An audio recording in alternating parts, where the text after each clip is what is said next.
अब मेरे को पता था ब्रांड बनाना कैसे एग्जैक्टली, क्योंकि कोई भी बिजनेस आज के टाइम में बन रहा है वो मेनली मेटा एड या एसईओ के थ्रू बन रहा है। हमारा जो सफ़र शुरू हुआ था वो हुआ था शार्क टैंक इंडिया के सीज़न 1 से। सेल से लेके आज तक बात करें तो हमने ऑलमोस्ट 1 CR से ऊपर का क्लोज़ किया है। लेकिन बिजनेसमैन हर कोई नहीं बनता। सबसे पहले तो आपको बता दूं, मैं अमित सर हैं, एमपी से बिलोंग करते हैं और आईआईटी में इनका सिलेक्शन हो गया था। फर्स्ट ईयर आपने कंप्लीट किया है, फिर ड्रॉप आउट करके वापस अपने सिटी में आके गांव में और पिकल का बिज़नेस इन्होंने स्टार्ट किया है। और पिकल के बिज़नेस के अंदर जो गांव में लेडीज़ होती हैं, जो बेसिकली मजदूरी पे जाती हैं या दिहाड़ी पे जाती हैं, जो बहुत मेहनत करके अपने 100-200 रुपये दिन के बनाती हैं, उनको सबको इन्होंने इकट्ठा करके करीबन 30-40 लेडीज़ हैं अभी। हाँ, इतने लोगों का स्टाफ है गांव में ही, और ऑर्गेनिक पिकल ये बनाते हैं और उसको विदाउट एनी स्टोर, सिर्फ सोशल मीडिया और डिजिटल मार्केटिंग के दम पे वो उन्होंने बिज़नेस स्टार्ट किया। आज करीब 5 to 6 CR का रेवेन्यू है, वैल्यूएशन है। अभी अमित जी शार्क टैंक में भी जाके आए हैं, आपको अगला जो सीज़न आएगा उसके अंदर ये दिखेंगे। वो मेंशन करने के लिए उन्होंने मना किया था, पर मैं कर देता हूँ। ठीक है, तो आप लोगों को बिज़नेस से रिलेटेड या फिर आप जैसे जॉब कर रहे हो अभी, तो इसको आगे कैसे बढ़ें, तो सर का एक्सपीरियंस है बहुत सारा इस चीज़ के अंदर, तो आप क्वेश्चंस कर सकते हो। मैं भी अपने कुछ इसमें इनपुट्स आपको दे सकता हूँ। बेसिकली सेशन का मतलब ये है कि आप 5-7 10 लोग जो भी हो और सर को भी जान जाओ, और जितने सर के भी इंस्टाग्राम पे बहुत लोग फॉलो करते हैं उनके लिए भी मैसेजेस हम दे दें, और हमारे साथ में जो अपने फॉलोअर्स हैं उनको भी एक टिप्स मिल जाए। ठीक है, तो welcome Amit ji. Thank you so much Amar भाई। बताओ आप अपनी जर्नी के बारे में, मैंने तो बता ही दिया। हमारा जो सफ़र शुरू हुआ था वो हुआ था शार्क टैंक इंडिया के सीज़न 1 से। मैं नॉर्मली वीडियोस देखता था शार्क टैंक इंडिया के जब फर्स्ट टाइम आया था, क्योंकि सबको एक था कि शार्क टैंक इंडिया एग्जैक्टली है क्या देखने का। तो जब मैंने देखना स्टार्ट किया तो मेरी मदर भी मेरे साथ देखती थी शार्क टैंक इंडिया। तो उस टाइम पे एक जहाजी पिकल करके 2 लेडीज़ आई हुई थी। अब उनका जो बोलने का तरीका वो था, वो भी एक गाँव की लैंग्वेज यूज़ कर रही थी। तो मेरी मदर को वो बहुत ज़्यादा टच किया कि ये मेरी तरह महिलाएँ हैं। तो उनको लगा कि ये कर सकते हैं तो मैं भी कर सकती हूँ। और उनका पहले से था एग्जैक्टली क्या, वो सरपंच थी पहले से, तो उनका था कि वो महिलाओं को कुछ रोज़गार दे पाएँ। बट उस टाइम पे कोई प्लेटफॉर्म मिल नहीं रहा था उनको, और हम भी बहुत छोटे थे उस टाइम पे, तो हम भी उनको कुछ सजेस्ट नहीं कर पा रहे थे, आप ये चीज़ कर लो, ये चीज़ थी। तो उस टाइम पे उन्होंने देखा, उन्होंने कहा कि मैं भी ऐसा कुछ करना चाहती हूँ। तो मैंने कहा आप कर सकते हो बिल्कुल। और फिर उसके बाद हमने इसको स्टार्ट किया दोनों ने मिल के। मैंने सोशल मीडिया, डिजिटल मार्केटिंग, ये चीज़ें उनको हेल्प की, और उन्होंने उनकी जो मैजिक था उनके हाथों में, उस कला को हमने स्टोर करके और लोगों तक पहुंचाया। ये यहाँ से पूरा सफ़र हमारा शुरू हुआ था। और इसमें हमने जो इन्वेस्टमेंट की थी वो 4000 की थी स्टार्टिंग डेज़ में ही। और उसके बाद फिर ये धीरे धीरे अभी हमको 8 to 9 मंथ हुए हैं। अगर हम सेल से लेके आज तक बात करें तो हमने ऑलमोस्ट 1 CR से ऊपर का इसमें अभी क्लोज़ किया है 7 to 8 मंथ में। तो ये स्टार्ट कब किया था आपने? ये जुलाई 2023 में। फिर तो बहुत उसके बाद फास्ट ग्रोथ हुई है आपकी एकदम से। हमने जो स्टार्ट की मेन वो 2 से 3 महीने बाद की, तो अभी अगर हम देखें तो 7 to 8 मंथ ही हुए हैं। अच्छा, तो इसका मेन जो आपने सेल्स जनरेट करी है वो कहाँ से करी वो है? मेनली हमने मेटा एड्स के थ्रू की है, क्योंकि मेरी एक्सपर्टाइज उसमें ऑलरेडी थी, मेटा एड्स को लेके, एसईओ को लेके। तो ये चीज़ें मैं ऑलरेडी जानता था।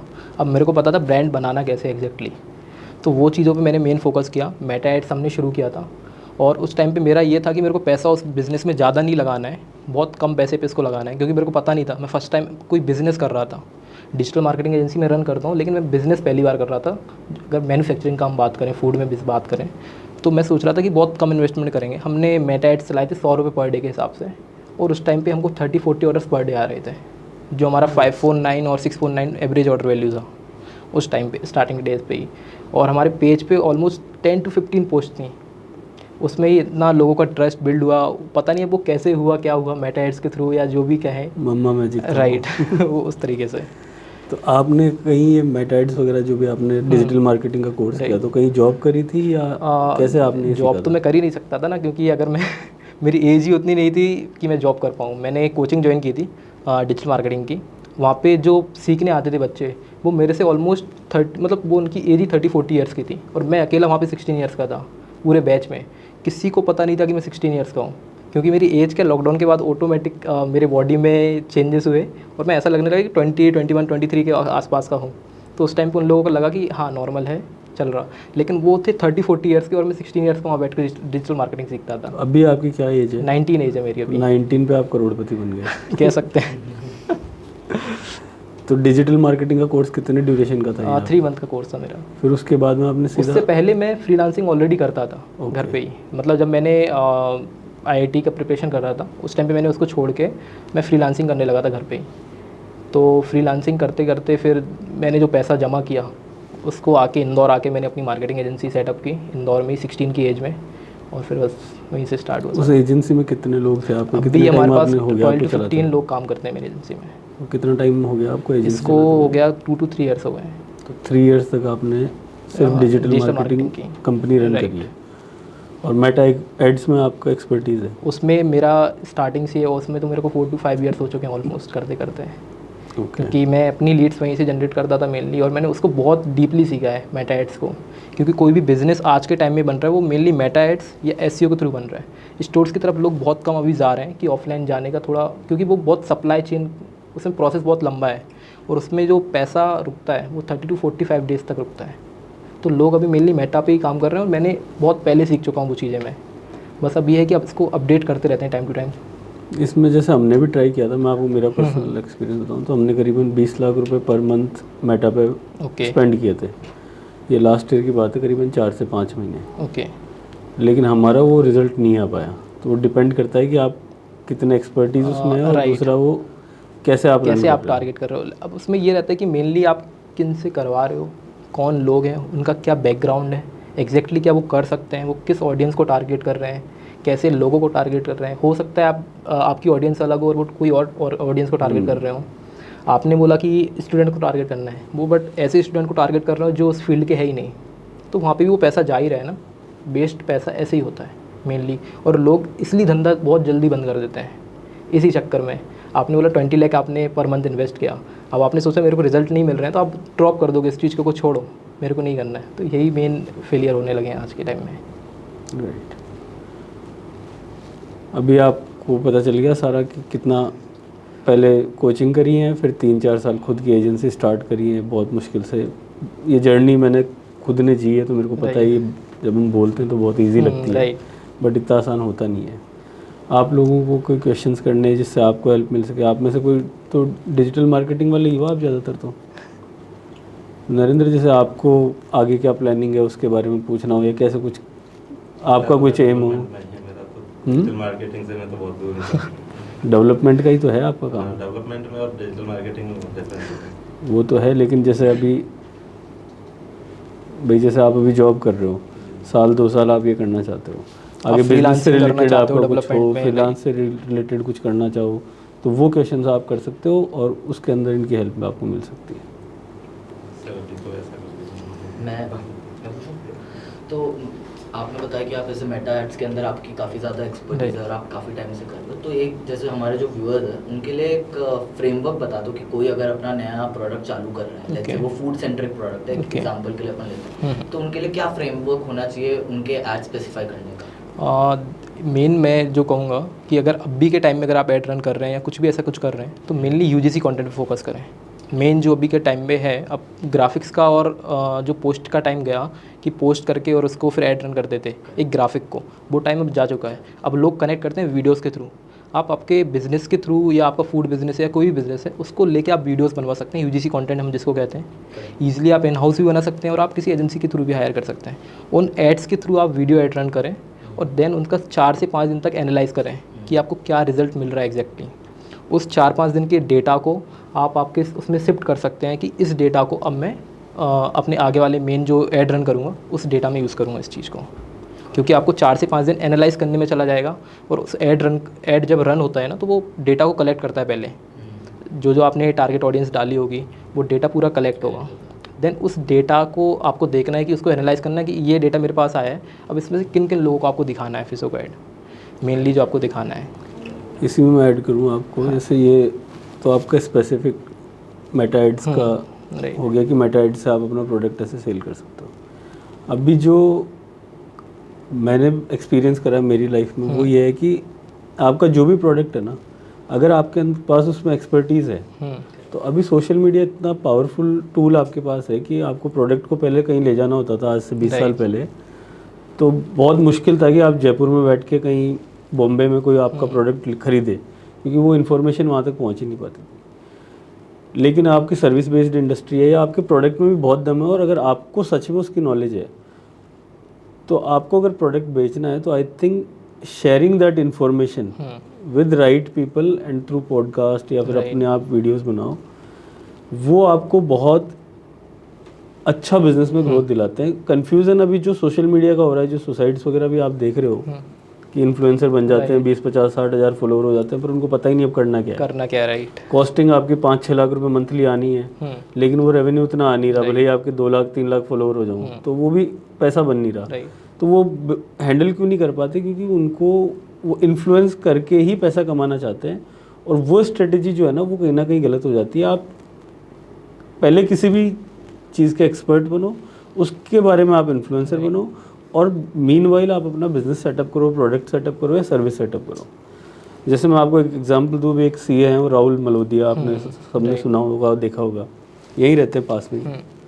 उन्होंने क्या किया कि उन्होंने सीए कंप्लीट करी, कंपनी में जॉब कर रहे थे और धीरे धीरे यूट्यूब पे वो आने लग गए। अब वो यूट्यूब पे अपने सीए बिजनेसेस के बारे में बात करने लगे, तो व्यापारी से बिजनेसमैन करके उन्होंने एक सीरीज स्टार्ट करी, व्यापारी टू सीईओ ना, वो स्टार्ट करी। अब वो यूट्यूब पे तो सारी चीज़ें बताते ही हैं, सेमिनार लेते हैं, लेकिन उनका जो असली रेवेन्यू मॉडल होगा वो क्या है कि जो भी व्यापारी लोग सीईओ बनना चाहते हैं उनको क्लासेस देते हैं, साथ में उनको गाइडेंस देते हैं और अपने सेमिनार्स के वो चार्जेस करते हैं। तो वो जो रेवेन्यू सोर्स है वो उनका वो है। अब उनको देख के कोई सोचे कि यार मैं सीए के बारे में बताऊँ या अकाउंट्स के बारे में बताऊँ, मैं फेमस हो जाऊंगा, मुझे यूट्यूब पैसे देगा, ऐसे नहीं होता। और वही बर्बादी के कारण इतना पैसा देता भी नहीं है जितना दिखता है। पैसा ऐसे ही कमाया जा सकता है कि आप या तो स्पॉन्सरशिप आ रहे हैं आपके पास, एग्जैक्टली 1-2 लाख फॉलोअर्स में इतने स्पॉन्सरशिप आते भी नहीं है, ना ही इतने ब्रांड्स पैसा देते हैं 1-2 लाख फॉलोअर्स पे। आपको कुछ ना कुछ उससे अलग करना पड़ेगा जिससे आप पैसा कमा सकें। उसके साथ साथ जैसे अब मैं भी हूँ तो मेरे फॉलोअर्स हैं, लाइक वो मेरे को पैसा थोड़ी दे रहे हैं वो फॉलोअर्स। अब मैं इसके थ्रू, पॉडकास्ट के थ्रू या मेरे बिजनेस को मैं वहाँ से ग्रो कर रहा हूँ मेरी पर्सनल ब्रांडिंग से। तो यही है, पर्सनल ब्रांडिंग का मकसद ही यही होता है कि आप आपके बिजनेस को ग्रो करो पर्सनल बिल्ड करके, राइट। ऐसी ही सारी चीज़ें हो सकती हैं। जैसे बेला वीटा के आकाश आनंद, उन्होंने पहले अपनी पर्सनल ब्रांडिंग बनाई, देन फिर बेला वीटा लॉन्च किया और उसके फेस के साथ उन्होंने लॉन्च किया। आदिल कादरी को हम ले सकते हैं। आदिल कादरी ने पहले अपनी ब्रांडिंग बनाई, आज उनके ज़्यादा फॉलोअर हैं, उनके ब्रांड के कम फॉलोअर्स हैं, आप देखोगे। और सबसे ज़्यादा उनका जो फेस ब्रांड है, उन्हीं का फेस है उनके ब्रांड पे। उनको इन्फ्लुएंसर्स या इसी चीज़ की ज़रूरत ही नहीं पड़ी, ये चीज़ है। तो सबसे पहले यही है कि अगर आप खुद ग्रो हो रहे हो तो उसका मतलब ये नहीं कि आपको पैसा कोई देगा, कोई इंस्टाग्राम पैसा नहीं देगा, कोई यूट्यूब पैसा नहीं देगा। आपको कुछ ना कुछ उससे हट के करना पड़ेगा, उसी से मिलता जुलती चीज़ें हो। या तो उसके साथ आप पॉडकास्ट स्टार्ट कर सकते हो या कोई भी XYZ आप कुछ भी उसके साथ स्टार्ट कर सकते हो। आपका प्रोडक्ट और सर्विस आपके इन्फ्लुएंस के से मैच होनी चाहिए, तभी आप उसमें प्रोग्रेस आपको मिलेगी। आप लोगों को किसी का कोई क्वेश्चन? मेरा ये सवाल है कि आप जब IIT के लिए प्रिपेयर कर रहे थे एंड शायद आपने बताया भी था कि आपने 1 साल करीब की थी एंड बाद में फिर आपने ड्रॉप आउट कर दिया था। तो वैसे IIT में जाना बहुत बच्चों का सपना रहता है कि वो आगे चल के उनको बहुत अच्छी अपॉर्चुनिटीज़ मिल जाती है, बट आपका प्लान था कि वो ड्रॉप आउट करके आप अपना बिजनेस स्टार्ट करें, तो वो एक स्पार्क कैसे आया? देखो, IIT करके या फिर IIT से मेरे को नहीं लगता कि इतनी सारी चीज़ें आज मैं कर पाता। IIT में पैसा मिलता, IIT करके इंजीनियर बनते, सारी चीज़ें होती, बट वो पैसा मिलता, लेकिन वो मेरे को इतना सेटिस्फाई नहीं करता क्योंकि मेरी जो फील्ड है या मेरा जो बैकग्राउंड है, मेरी फैमिली बैकग्राउंड है, वो बिज़नेस से जुड़ा हुआ है। जॉब करके तो मेरा स्टार्टिंग से था कि मेरे को बिज़नेस करना है। अब वो ये था कि फैमिली, हम कह सकते हैं कि फैमिली ने बोला कि चलो IIT कर लो, और मेरा भी था कि मेरे को IIT करना है। जब हम छोटे होते हैं तो लगता है कि यार IIT करेंगे, IIT बर्ड है, फ्रेंड को बोलेंगे IIT कर रहा हूँ मैं, तो एक लगता है ना फैमिली में। तो वो मेरा एक पहले ड्रीम था कि भाई मेरे को यही बनना है, तो उस टाइम पे किया उस चीज़ को, लेकिन मेरे को नहीं लगता इतना मैं सेटिस्फाई हो पाता उस चीज़ से जो आज मैं हूँ बिज़नेस करके। एक मैं आपको इसमें ऐड ऑन करूँ तो एजुकेशन है ना, बहुत मिस इंटरप्रेटेड है इंडिया के अंदर। एजुकेशन को हम लोग रिलेट करते हैं जॉब और फाइनेंस यानी पैसे से, कि अच्छी एजुकेशन होगी तो अच्छी जॉब मिलेगी, अच्छी जॉब मिलेगी तो अच्छी पैसा मिलेगा, और फिर अच्छी शादी हो जाएगी और फिर शादी में और पैसा मिलेगा। तो ये चेन हम समझते हैं जो कि बहुत ही गलत है एजुकेशन के पर्सपेक्टिव से। एजुकेशन बेसिकली आपको कहीं गारंटी नहीं देती कि आपको पैसा एजुकेशन से मिलेगा। एजुकेशन का पर्पस जो है वो इतना ही है कि आपने 12th करी तो बेसिक आप में समझ आ गई कि आपको कोई मैथ्स का कोई प्रॉब्लम आ रही है, लैंग्वेज आप सीख गए हिंदी इंग्लिश, या अकाउंट्स वगैरह आपने करी तो चलो आपको थोड़ा बहुत हिसाब किताब रखना आ गया। ये 12th लेवल तक की एजुकेशन है। उसके बाद जो एजुकेशन का पर्पज़ होता है वो होता है कि आप किसी भी फील्ड को चूज़ करो और उससे रिलेटेड आप एजुकेशन लो, तो आप उसमें और एक्सपर्ट बन जाओगे। वहाँ तक करीब करीब 90% एजुकेशन ख़त्म हो जाती है। मास्टर्स करने की ज़रूरत किसी को भी नहीं है। हाँ, अब मास्टर्स किसको करनी है? जिसको वो उस एक्सपर्टीज़ लेवल आ गया, आपने 2 साल 3 साल उसमें काम कर लिया उसी फील्ड के अंदर, फिर आप मास्टर्स के अंदर एंट्री लो कि अब मुझे इसका और स्पेशलाइजेशन करना है। लेकिन कहीं भी आपकी डिग्रीज़ आपकी इनकम को जस्टिफाई नहीं करेगी। इनकम अगर आपको क्रिएट करनी है तो भले ही आप 12th पास हो या 10th फेल हो या कुछ भी हो, आपको बेसिकली इनकम जनरेट करने के लिए किसी भी फील्ड में एक्सपर्टीज़ हासिल करनी पड़ेगी और उसकी तरफ 3 से 5 साल तक लगातार रिस्क लेके आपको उस पर काम करना पड़ेगा। तो पैसा बनाने का या बिजनेसमैन बनने का यही तरीका है। लेकिन बिजनेसमैन हर कोई नहीं बन सकता। बिजनेसमैन वही बनता है जिसको रात को सोते टाइम भी बिजनेस दिखता है, सुबह उठते टाइम भी बिजनेस दिखता है, वो खाना भी खा रहा होता है तो भी दिमाग में बिजनेस चल रहा होता है। जब वो कुछ भी कर रहा है तो उसके 2 ही चीज़ चल रही है, उससे उधार लिए हुए उसको देने, इतना पैसा इसका बाकी है, इतना पैसा उसका बाकी। ये बहुत बड़ी हेडेक है। बिजनेस मैन आपको ग्लैमरस दिखते हैं या लगता है कि बहुत पैसा है इनके पास, अंदर ही अंदर उनकी क्या हालत है। सर भी बैठे हैं यहाँ पे, ये यहाँ भी बैठे होंगे तो अभी इनको ये टेंशन है कि शाम को उसका पेमेंट करना है। तो बिजनेसमैन की तो बहुत चारों दिशाओं से उसको टेंशन, स्ट्रेस में वो रहता है। बट हाँ, ये है कि उसको वो अच्छा लगता है वो स्ट्रेस में रहना, और वो उसके बिना वो जी भी नहीं सकता। उसको पर्पज़ ही नहीं लगेगा कि जैसे हम इनको या मेरे को जॉब में आप डाल दोगे तो 6 बजते ही तो हम खाली, 6:30 बजे फ्री, एकदम कोई काम ही नहीं है। वो 6:30 से 11 बजे का टाइम हमसे कटेगा ही नहीं फिर। राइट, मतलब फ्री तो बैठ ही नहीं सकते, बैठ नहीं सकते। सर आपसे वैसे तो मिलकर अच्छा लगा। बाकी जो आपने पूछ रहा था कि आपका बिजनेस करने में क्या माइंडसेट रहा, एंड जैसे हर फील्ड में आजकल काफ़ी कॉम्पिटिटिव है, तो आपने उनको बीट कैसे करा? कंपटीशन को बीट करना, देखो कंपटीशन एग्जैक्टली होता नहीं है, मैं आपको बताऊं। कंपटीशन है, लेकिन अपनी ज़रूरत कितनी है वो अपने को देखना है। अपनी ज़रूरत अगर 1 करोड़ रुपए कमाना है तो फिर कंपटीशन का कोई मतलब नहीं है। अब हमारी ज़रूरत उस टाइम पे उतनी ही थी कि मैंने सोचा था कि स्टार्ट करना है बस, कंपटीशन के बारे में मैंने सोचा ही नहीं उस टाइम पे। जब धीरे धीरे चीज़ें हुई हमारे साथ तो अब लगा कि अब कंपटीशन को बीट करने की बारी है। कंपटीशन बीट करने के लिए पैसे की ज़रूरत है। उस टाइम पे पैसा था बट मैं उसमें बिज़नेस में लगाना नहीं चाह रहा था। मेरे को पता अगर फेल हो गया तो फिर क्या करेंगे, राइट। तो मेरे को फेल नहीं करना था, मेरे को पहला स्टार्टअप मेरा कि फेल नहीं करना, तो डायरेक्ट बनाना है जो भी हो। तो उस टाइम पे मैंने उतना ही उसमें इन्वेस्ट किया, उतनी सारी चीज़ें की। उसके बाद जब 4 से 6 महीने हुए तो फिर मेरे को लगा अब कंपटीशन को बीट करने की बारी है। फिर हमने एसईओ पे काम किया, फिर हमने मेटा एड्स पे काम किया, सारी चीज़ों पे फिर धीरे धीरे हमने काम किया। तो अगर आप कुछ भी आज सर्च करते हैं, best homemade pickle, mom's magic आपने सुना होगा, आईटीसी का एक ब्रांड है बिस्किट का। आप 3rd नंबर पे देखेंगे मॉम्स मैजिक पिकल आएगा, राइट, 3rd नंबर पे।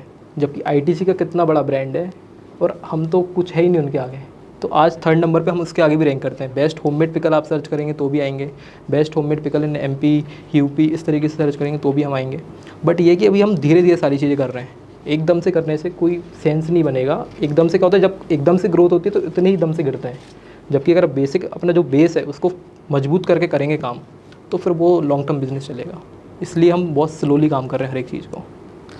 एक इसमें मैं ऐड ऑन करूँ तो आपका जो कंपटीशन का ये जो माइंडसेट आता है ना कि हम कोई भी काम करेंगे तो उसमें कंपटीशन होगा, ये हमारी एजुकेशन से भी आता है। ये हम बुक्स में पढ़ते हैं, कोई भी लिखेगा कि बिज़नेस में क्या चीज़ें ध्यान दें। आप गूगल पे भी देखोगे top 10 things to remember if you start the business, उसमें कंपटीशन एनालिसिस, कॉम्पिटिटिव एनालिसिस ये भर भर के लिखे आए। लेकिन वो सारे कॉम्पिटिटिव एनालिसिस जो हैं वो बड़ी कंपनीज़ के लिए हैं कि कम से कम वो नेशनल लेवल पे स्टैंड तो करे पहले। हम अभी जब बिज़नेस स्टार्ट कर रहे हैं तो हमारे पास 1000, 5000, 10,000 का ऑर्डर नहीं है और हम जा रहे हैं कि रिसर्च करें भाई कंपटीशन कितना है।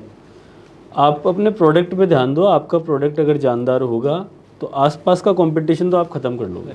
जैसे हम जयपुर में बैठे हैं तो जयपुर में ज़रूरी नहीं कि हम सीधा जयपुर के बेस्ट बने, हम वैशाली नगर के तो टॉप बन जाएँ। जैसे अचार ही है सर का प्रोडक्ट है, अगर हमें अचार अच्छा बनाना आता है तो हम आसपास के रिश्तेदारों में तो कोई कंपटीशन नहीं है, वो तो ऐसे ले लेंगे कि भाई बना रहा है। फिर उसके बाद में आप उनसे वर्ड ऑफ माउथ और फैलेगा। तो आपका बेसिकली टारगेट ही है 10, 20, 50 हज़ार रुपये सेल करना महीने का, उसमें तो कंपटीशन है ही नहीं। क्योंकि आपके 4 दोस्त तो अचार बना नहीं रहे कि भाई कंपटीशन होगा। फिर आप जा सकते हो कि वैशाली लेवल पे आपको बिज़नेस करना है, फिर आप जयपुर लेवल पे पहुँचे, अब आप आ रहे हो राजस्थान के लेवल पे, वहाँ से कॉम्पिटिशन से स्टार्ट होते हैं। पर तब तक आप इतने सेटल पहले ही हो चुके हैं जितनी आपने सोची भी नहीं थी।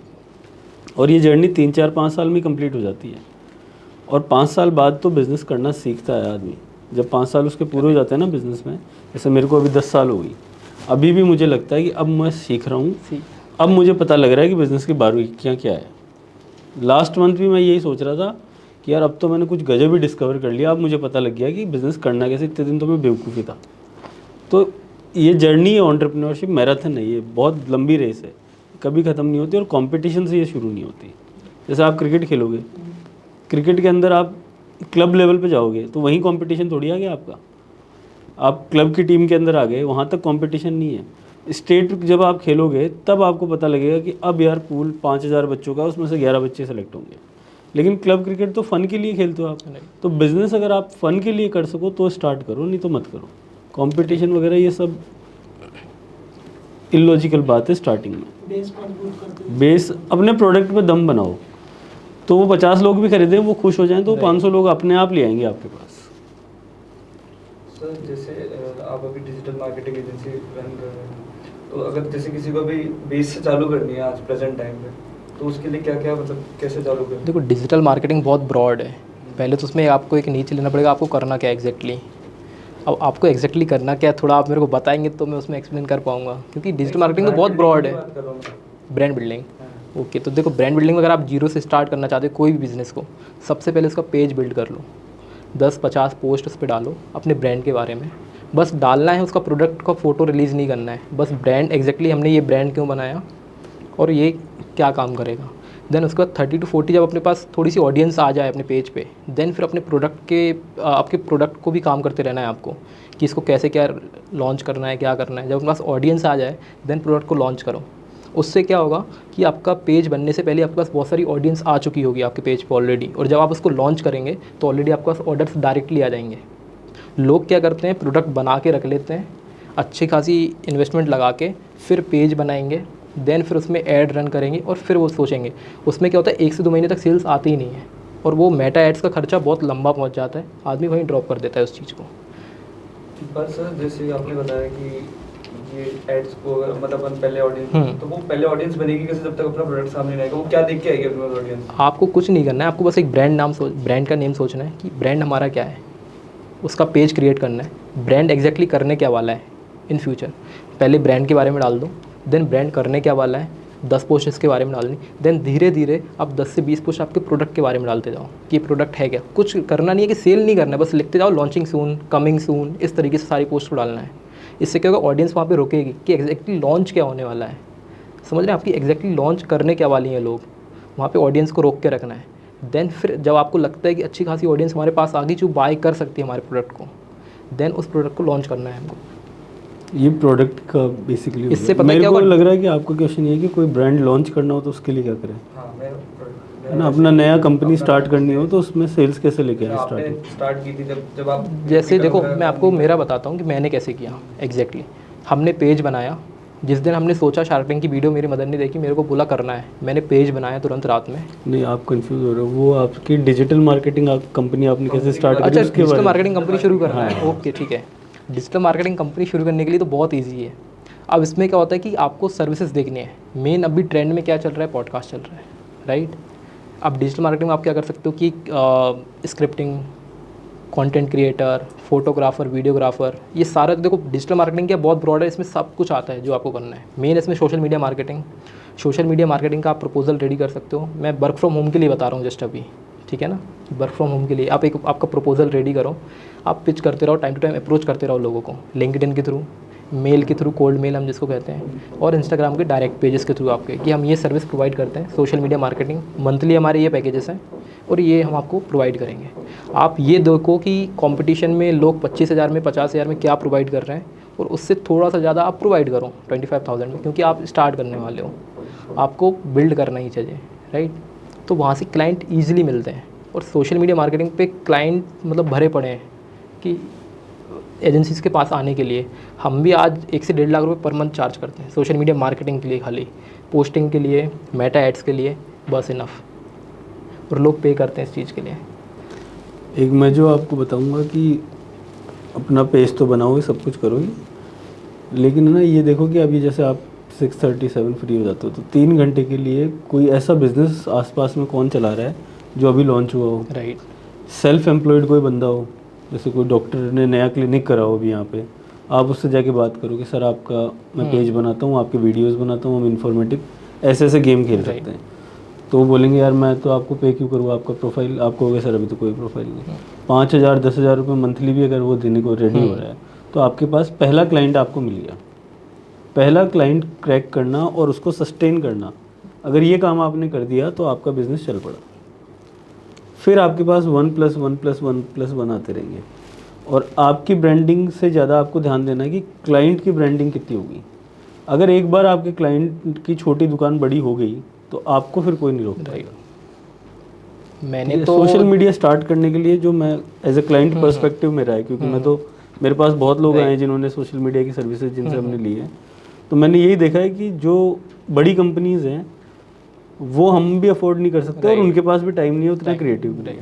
लेकिन जो जैसे मेरा पहला जो बंदा आया था उसकी एक्सपर्टीज थी गूगल अपना इस पे रैंकिंग पे, जो अपने गूगल वाला वो आता है ना जो कीवर्ड रैंकिंग, नहीं एक तो गूगल एसईओ से आता है, एक अपना हाँ जीएमबी गूगल माई बिजनेस का जो लिस्टिंग आती है, तो उसकी एक्सपर्टीज थी गूगल माई बिजनेस की रैंकिंग करवानी। वो मेरे को आज तक कोई दूसरा बंदा नहीं मिला।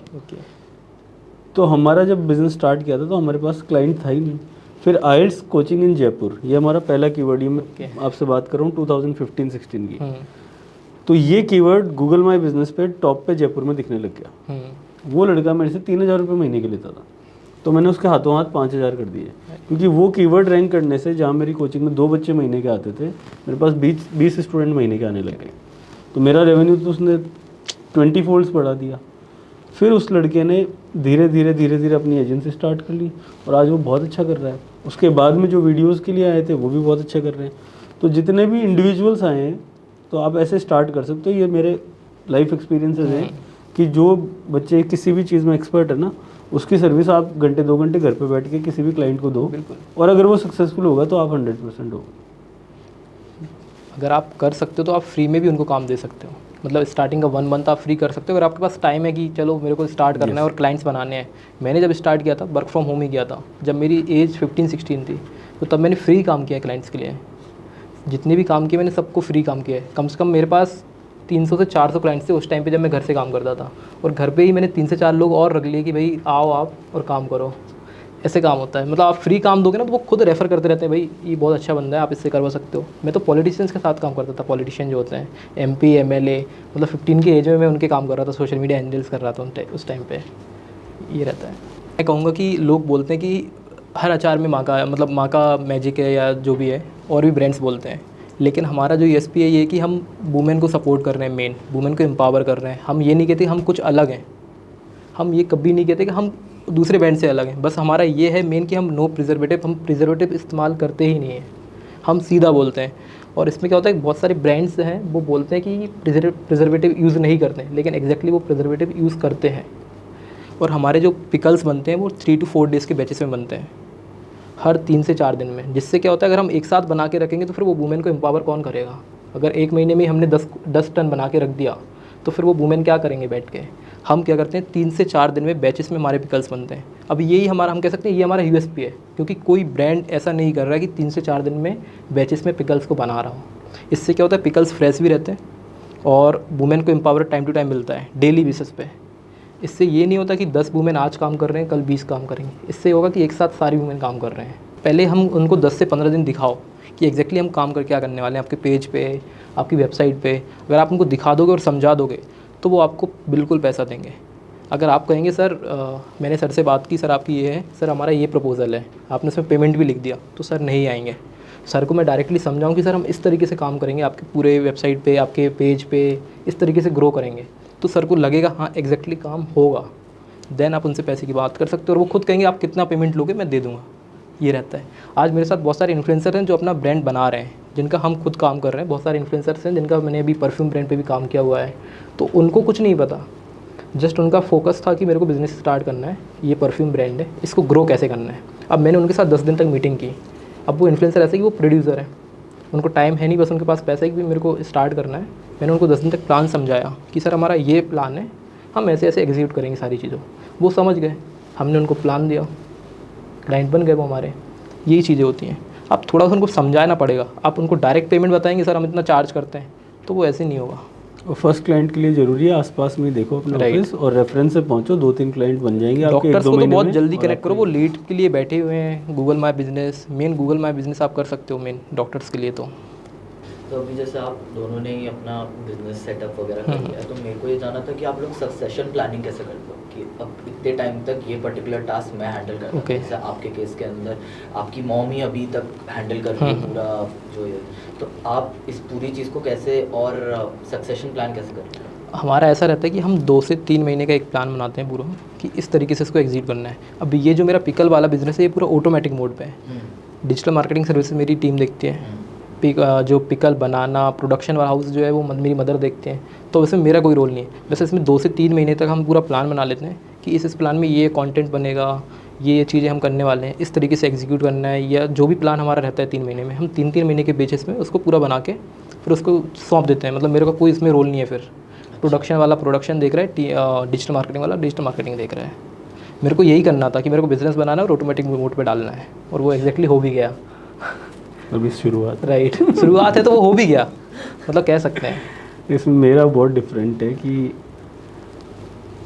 मैंने तो जब स्टार्ट किया था तो मैं अकेला ही था, तो वीज़ा से लेके मार्केटिंग से लेके एप्लीकेशन सब कुछ खुद ही करना होता था, क्लाइंट से मिलना होता था। तो सुबह 6 बजे मैं ऑफिस आ जाता था, रात को 2 बजे 3 बजे तक ऑफिस ही। तो 4-5 घंटे की वो जो टाइम रहता था, जो दिन में क्लाइंट हैंडल हो गए, शाम को उनके पेपर वर्क तैयार करने, रात भर उसमें लग जाती, फिर मार्केटिंग वाले आ जाते थे, पोस्टर बैनर डिज़ाइन करते करते करीब 2 साल यही सिस्टम चला था। फिर धीरे धीरे टीम बढ़ती जाती है कि आपका चलो रिसेप्शन पे एक बंदा आ गया तो वो अब क्लाइंट को अटेंड कर लेगा, पानी वानी पिला देगा। फिर एक काउंसलर आपने लिया, तो वो काउंसलर भी ऐसा होता है कि अब इतनी नीश हमारी मार्केट है, सर्विस है, कि उसमें सब मेरे से ही मिलना चाहेंगे, वो काउंसलर से मानेंगे नहीं। तो आपने क्या करा कि काउंसलर जब पहली मीटिंग करी तो आपने मीटिंग कर ली, फिर काउंसलर के नंबर दे दिए, डॉक्यूमेंट्स वगैरह वो ही ले रहे हैं।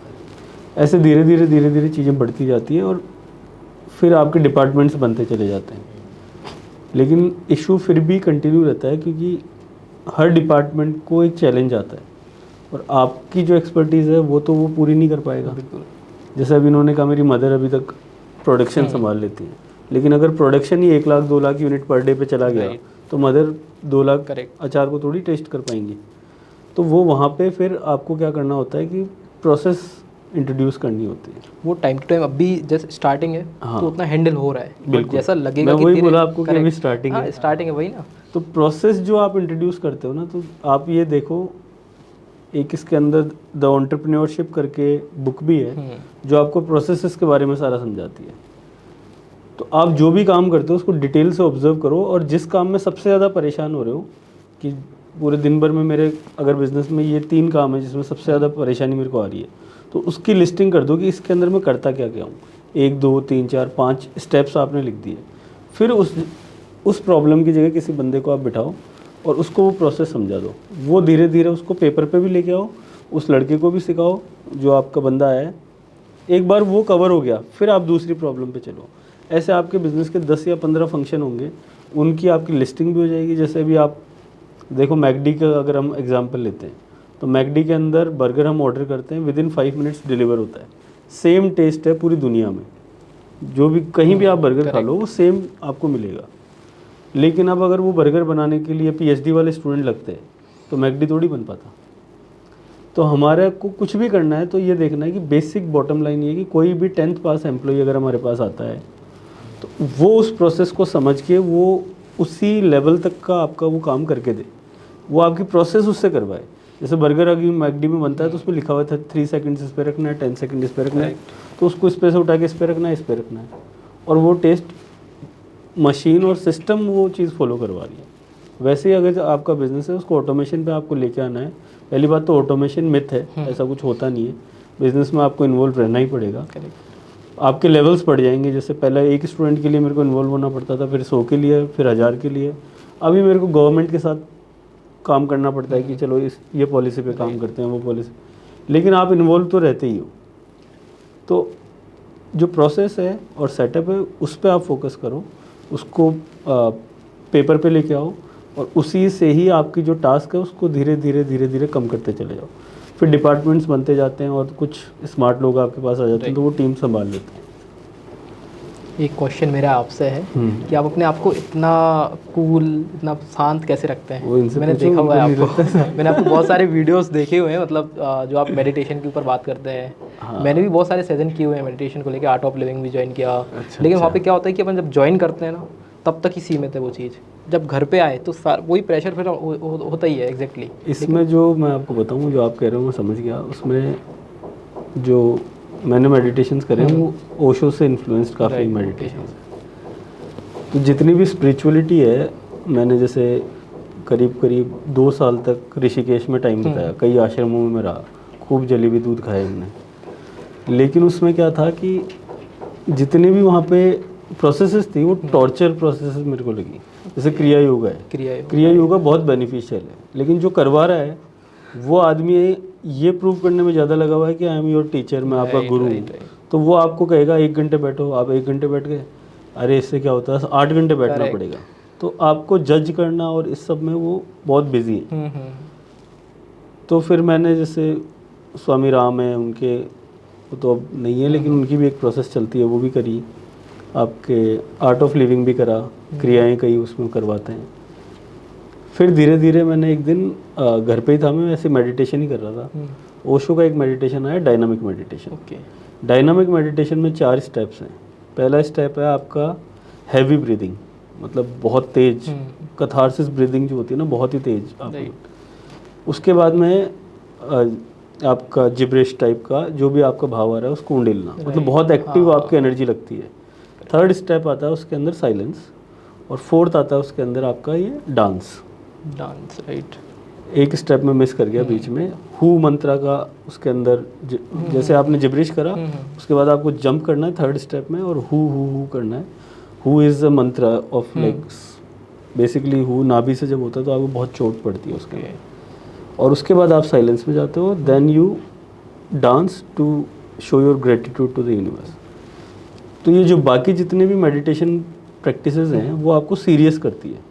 तो जैसे आपने कहा ना, जब तक वहाँ रहते हैं तब तक तो वो इफ़ेक्ट करती है। ओशो की जितनी भी मेडिटेशन एक्टिविटीज़ हैं या जो भी मेथड्स हैं, वो एंड हमेशा डांस पे होंगे या कहीं ना कहीं उसमें डांस होगा।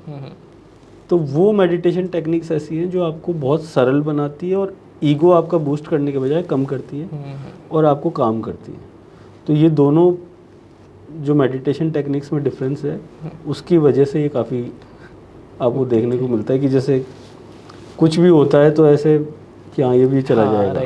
तो कुछ बहुत अच्छा हो रहा है तो भी कोई खास फ़र्क नहीं पड़ रहा, कोई बहुत ही बुरा हो रहा है तो भी वो मोमेंट्री सैडनेस आती है। तो ये मेडिटेशन आप डेली करते हैं ऐसा?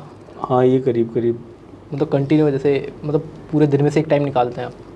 नहीं, इस मेडिटेशन में क्या है कि it is more about witnessing the situations, और जब जहाँ आप बैठे हो तो it is through out the day ये चलता ही रहता है अपने आप। Okay, thank you. बाकी IIT ड्रॉप आउट जो पहले ट्रेंड चल रहा था वो अमित जी ने पूरा कर लिया है, और अब तो बिजनेस 2 हो गए आपके। Right, best of luck. Thank you so अभी जो आगे जर्नी आने वाली है, क्योंकि मैं आपसे थोड़ा सा सीनियर हूँ इस मामले में, मेरे को 12-13 साल हो गए करते हुए, तो बहुत डिफ़िकल्ट जर्नी है, लेकिन बहुत एक्साइटमेंट और मज़ा आएगा आपको काम करने। एक जो आप लोगों ने क्वेश्चन नहीं पूछा वो मैं पूछ भी लेता हूँ, फिर बता भी देता हूँ। सेविंग प्लान्स जो हैं आपके फाइनेंशियली फ्रीडम के लिए, आप क्या करते हो, आप लोग क्या करते हो और क्या हमें करना चाहिए ना, ये एक छोटा सा हम डिस्कशन कर लेते हैं, ताकि इसमें क्या बहुत बच्चे बहुत इस ट्रैप में फंसे हुए हैं, बहुत कमाते भी हैं लेकिन होता कुछ नहीं है लास्ट में। तो आप क्या करते हो? मेरा अभी जो मेन है, मैं FD भी करता हूँ। वो इसलिए करता हूँ कि मैं चलो अपनी जो अकाउंट पे पड़े हुए हैं पैसे वो ऑटोमेटिक कटते रहते हैं, बस इसलिए कि अपने को खुद से नहीं डालना है। दूसरी चीज़, मैं स्टॉक्स में डालता रहता हूँ पैसे। तीसरी चीज़, मैंने 1-2 क्रिप्टो करेंसीज और इस चीज़ में भी मैंने डाल के रखा है पेमेंट। तो ये है कि मेरी FD मेन चल रही है कि 20-25 हज़ार जो भी है उस हिसाब से मंथली कटते रहते हैं। तो एक वो रहता है कि अमाउंट चलो फिक्स कट रहा है, और वो उस टाइम कुछ टाइम बाद अपने को दिखेगा वो अमाउंट। बस ये रहता है। और मेरा स्टॉक हर महीने में करता रहता हूँ कि मेरा एक और पार्टनर है तो वो मेरे को सजेस्ट करता रहता है, तो मैं डालते रहता हूँ उसमें अमाउंट कि किस स्टॉक में पैसा डालना है। मेनली ये चीज़ है मेरे। आप लोगों में से कोई करता है कुछ ऐसा? क्या करते हो? सर वैसे मैं इन्वेस्ट करता हूँ, part time trading mainly trading में करता हूँ। क्या कहते हैं, क्रूड और गोल्ड ऑयल। ठीक है, आप? मतलब SIPs और स्टॉक्स। Very nice. मैं आपको बताऊं सेविंग्स के लिए, जो क्योंकि मेरी 10 साल से चल रही है और बहुत सारी जगह मैंने सेविंग्स डाल रखी है, तो जो आपके अच्छे रिटर्न आते हैं, सबसे पहली चीज़ जो आपको स्टार्ट करनी चाहिए मेरे हिसाब से, दैट इज़ योर SIPs। 2018 में मैंने पहली मेरी SIP स्टार्ट करी थी 3000 रुपीज़ अ मंथ से। सेम ठीक है, सेम करी थी आपने भी? 3000। तो वो आज आप मैंने 19 में की थी। कितना बन गया उसका? ऐसे मैंने चेक नहीं किया, पड़ा हुआ है, लेकिन 19 से ही। ढाई समथिंग आराम से। उसके बाद तो मैंने इंक्रीज भी फिर क्या करा तुमने? छोड़ो। 3000 से मैंने 2018 में करी थी, और मेरा अभी इन्वेस्टमेंट जो गया उसके अंदर दैट इज़ अराउंड 2,27,000 के आसपास। करेक्ट। और आज उसकी वैल्यू है 7,50,000 रुपीज़। 3,000 रुपये महीने के, कितना, 5 साल ही हुई है अभी, करेक्ट। और 7.5 लाख रुपए हो गए पर डे। उसका मेरे को जो अभी रिटर्न आ रहा है दैट इज़ अराउंड 4,000, कभी कभी 5,000, कभी 3,000। मतलब जितना मैं मंथली डालता हूँ, मेरे को लगता है हर महीने मेरे 20-25 हज़ार रुपये ऐड अब होने लग गए। समझ रहे हो आप? तो SIPs जो आपको रिटर्न देगी, और अभी मैंने चेक करी, 5 साल पहले करी थी और अभी 1 साल पहले फिर से करी, तो 1 साल पहले तक वो इतनी थी 3-3.5 लाख, एक ही साल में वो डबल हो गए पैसे। इस साल 60% हाँ, अब वो जो भी रीज़न रहा है, बट आपको SIPs में डालना चाहिए। 5 फोल्ड 10 फोल्ड्स आपको मिल जाएगा। सेकंड, तनिष्क और ऐसे बड़े जो ज्वेलर्स हैं, उनके अंदर आपके पास एक ऑप्शन रहता है 12 मंथ गोल्ड प्लानिंग। गोल्ड में क्या होता है कि गोल्ड हर 4 इयर्स के अंदर आपकी प्राइस डबल होगी होगी, और गोल्ड एक ऐसी चीज़ है कभी भी आप वापस बेच दो, तो उसमें 2,000 3,000 जो भी आप डाल सकते हो। सेकंड, आपकी ये जो बैंक में गोल्ड मिलता है उसके बजाय आप ओरिजिनल तनिष्क से गोल्ड लो, और उसके अंदर आप 3,000 4,000 जो भी डाल सकते हो वो डालते रहो मंथली। और तीसरा, जब ये एक्यूमुलेट हो जाए तब जाके आप अपनी रियल एस्टेट में डाउन पेमेंट देके आप अपना प्रॉपर्टीज़ खरीद सकते हो। और पहली प्रॉपर्टी रेजिडेंशियल नहीं खरीदनी है, कमर्शियल खरीदनी है। तो ये 3 अपॉर्चुनिटीज़ हैं जिससे आप एक बहुत स्टेबल लाइफ, या जो करोड़पति वगैरह जो फिगर कहते हैं, वहाँ तक विद इन 7 to 10 ईयर्स में पहुँच सकते हो बहुत आराम से। और अगर ये चीज़ें आप फॉलो नहीं करोगे, और ये क्यों नहीं होती है, ये इसलिए नहीं होती है कि हमारे पास पैसे नहीं है, ये इसलिए नहीं होती कि पैसा आने के बाद, जैसे सैलरी क्रेडिट होती है 1 तारीख को, या हमारे पास बिजनेस में पैसा आ गया, तो वो जैसे ही पैसा आया तो हमारे पहले खर्चे होते हैं और हम सोचते हैं इन्वेस्टमेंट करेंगे, वो 26-24 तारीख तक तो सब खत्म।